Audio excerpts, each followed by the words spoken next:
Welcome to a brand new episode of the Jampack Report today for February the 21st of 2020. Of course, my name is Samuel Adams and this is a daily gaming news podcast meant to bring you the hottest news you need to know from around the industry. Hosted on YouTube and podcast services around the world 5 days a week, the Jampack Report is your one-stop shop for all of the hottest gaming news you need to know. And we have a very late breaking story in the week from, of course, Jason Schreier over at Kotaku, who says that EA has canceled a Star Wars Battlefront spinoff as of 2019. Without further ado, let's go ahead and dive into today's top gaming news. Last spring, according to Jason Schreier over at Kotaku, Electronic Arts canceled a planned spin-off of its popular Star Wars Battlefront series, the third Star Wars game that the publisher has axed since 2017. The latest game, codenamed Viking, was originally envisioned for release in fall 2020 alongside the next generation of consoles. But once it became clear to EA's executives that the timeline was unrealistic, Viking was no more.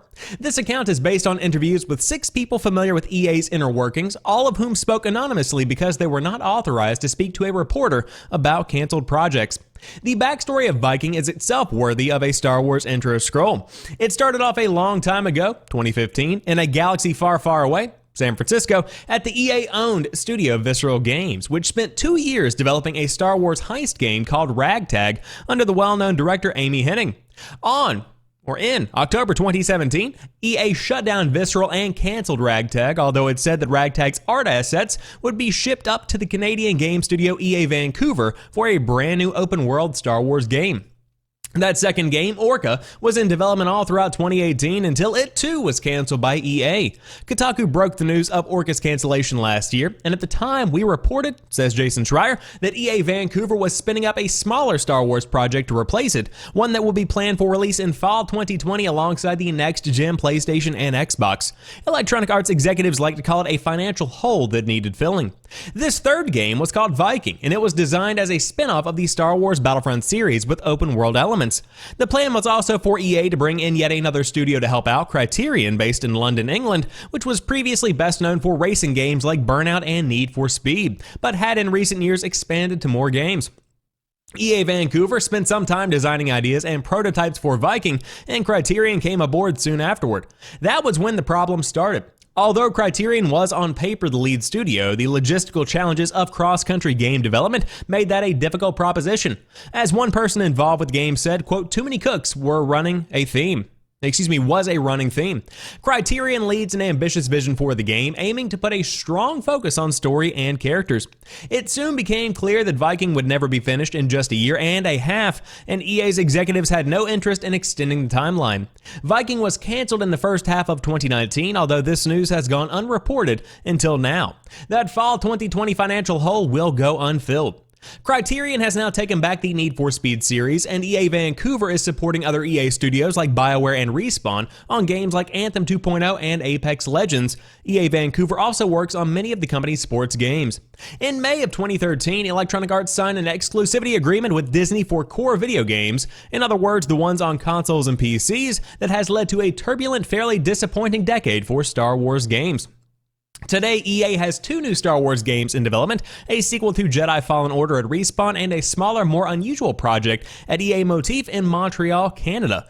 And so this is a big deal because I think it's going to impact the overall reception of the newest generation of consoles. Because imagine if this game had come out and had been a genuinely good Star Wars game at the launch of the PlayStation 5 and the Xbox Series X. That could have been a very big seller for Electronic Arts. And it's a shame that they didn't extend the time frame for which this game was to be developed in, because that seems very restrictive. And I think that kind of mindset in game development is going to overwhelmingly hurt you in the long run, no matter when the game actually comes out. Jedi Fallen Order is a game that comes to mind that just barely escaped a scathing criticism from critics because of the fact that it launched with tons of bugs. I mean, the game is still, to this day, rather buggy in some areas, and on top of that, there are plenty of frame drops and performance issues, which are kind of subliminal bugs, if you ask me. And so if the game had been any more broken than it already was, you wouldn't have had a hit Star Wars game, you would have had yet another failure from EA to capitalize on the Star Wars name. Luckily, they scraped by without having to deal with that, but I think that with a little bit more polished, Jedi Fallen Order could have been even bigger than it is today. And I think that if you had given this game more time to breathe, this Viking codenamed Star Wars title, then it probably could have been a pretty big seller. And I think that a lot of publishers and a lot of companies overall are pushing games out too quickly, and that they should be able to extend that time frame if need be. One of the biggest examples of this from recent days that comes to mind is Anthem, because the giant announcement that Casey Hudson put out talking about Anthem specifically said this time around, with Anthem 2.0 as it's being called, they are going to give the team the creative time to kind of flesh out the ideas that they have and to really delve into the world they are developing and to do proper play testing, which should have been done to begin with.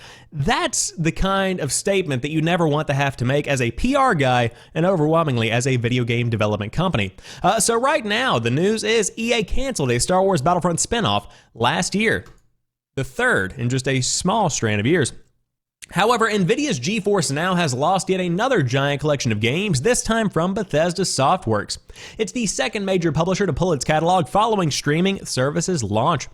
A week after losing all of its Activision Blizzard games, Nvidia's GeForce Now streaming service has lost, quote, most Bethesda Softworks titles, Nvidia said in an announcement Friday afternoon. Wolfenstein Youngblood will remain available for all users, Nvidia said.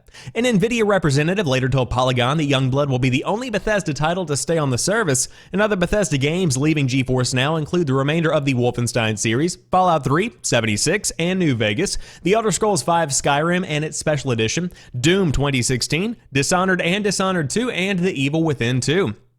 Nvidia had no additional comment beyond the brief blog post, but on February 11th, Nvidia announced that GeForce Now was losing support for 20 Activision Blizzard games. The company later said in a statement that it had removed these titles because of a misunderstanding over permissions to continue offering them when the cloud gaming service left its beta period. GeForce Now came out of the beta at the beginning of February, and it allows users to stream select games that they already own and have access to through other digital storefronts such as Steam or the Epic Games Store. GeForce Now offers free 1-hour trial sessions to anyone, as well as a founder's membership that is free for the first 90 days, then $5 a month for the next 9 months. Now, they go on to talk more about the history of GeForce Now. Of course, we've been covering it for a couple of days now on the show, and what seems like weeks since it was officially announced and out of beta. But this is a very striking loss for Activision, if that's the, a striking loss for Nvidia, if that is the correct way to say that, because yet again they are losing a very popular selection of games. I think the standout from this list of games being pulled is probably Doom 2016, because with Doom Eternal coming out, this is likely one that was going to be getting some traction over the next few months. On top of that, I think that big games like Fallout 3 and The Elder Scrolls V are also going to be very missed, I guess, is the proper way to say that on the GeForce Now streaming service. But this one has still plenty of promise, and I think that right now it is just a matter of working out the back-end logistics of the capability of streaming and working out the law side of things. Who is allowed to stream what? Are there any exclusivity agreements between Bethesda or Activision and another company like Google Stadia or Microsoft via Project xCloud? What is the situation here? Of course, in the past, Bethesda and Microsoft have been pretty tight, and so that kind of relationship could be continuing, but regardless, right now you will not be able to play any of the Bethesda games that were originally on GeForce Now except for Wolfenstein Youngblood, which in and of itself is not an impressive game whatsoever.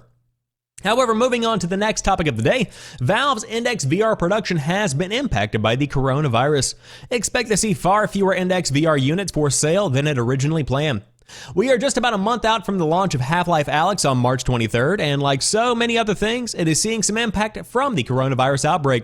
According to a statement given to Road to VR and Upload VR, Valve still plans to restock its Index VR headsets ahead of the game's release.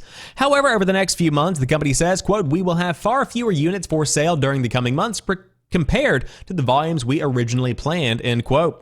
You can still sign up for a notification when more headsets are available on the Steam Index page, which has listed the headsets as out of stock for several weeks.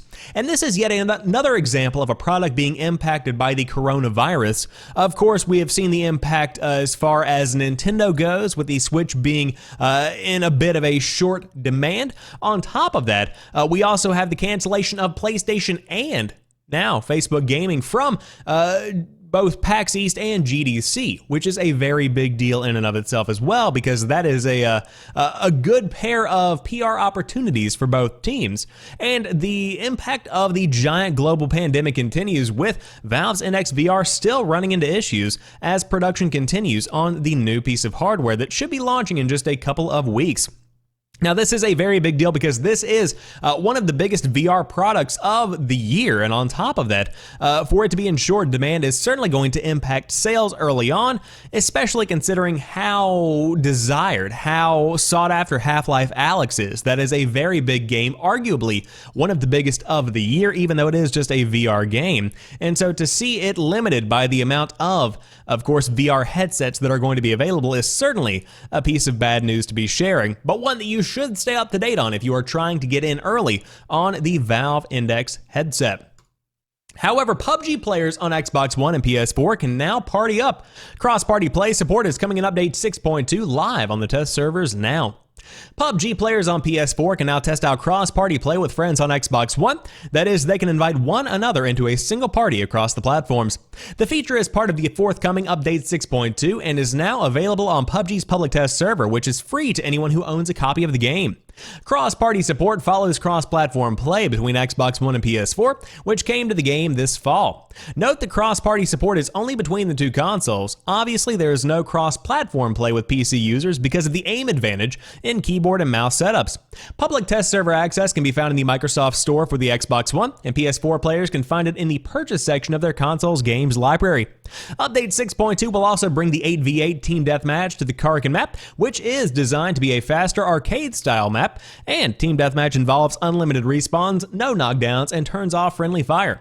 Rounds are limited to 10 minutes or 50 kills, making them about half as long as an ordinary PUBG match. The update will bring back another installment of the skill-based rating test. PUBG Corp says that one has been tweaked based on feedback from the first test, and the update will also rebalance and adjust throwables, specifically fragment grenades, whose overall strength will be reduced.